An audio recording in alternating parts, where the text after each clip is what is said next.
আজ আমরা বীজগণিত অর্থাৎ অ্যালজাব্রার কিছু নিয়ম শিখব। যেমন এম গুণন এম, তাহলে কি হবে এম স্কোয়ার, কারণ এই এম এর উপর এক আছে, এই এম এর উপরও এক আছে, এক আর এক যোগ করলে 2 হয়। আমরা সূচকের নিয়ম অনুসারে জানি গুণের সময় পাওয়ারে পাওয়ারে যোগ হয় আর ভাগের সময় পাওয়ারে পাওয়ারে বিয়োগ হয়। এখানে এম প্লাস এম তাহলে হবে 2m।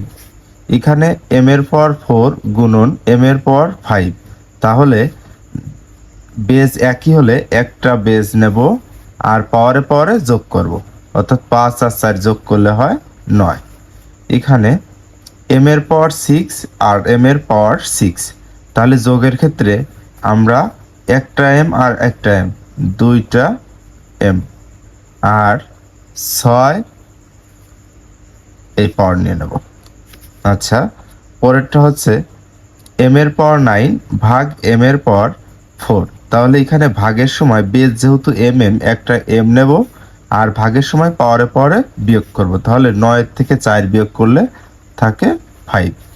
আর পরেরটা দেখুন এম এর পাওয়ার স্কোয়ার, তার পাওয়ার আবার 9, যদি পাওয়ারের পর পাওয়ার থাকে তাহলে এই পাওয়ারে পাওয়ারে গুণ হয়, তাহলে এম করতে এম বসে যাবে আর 9 দুগুণে 18।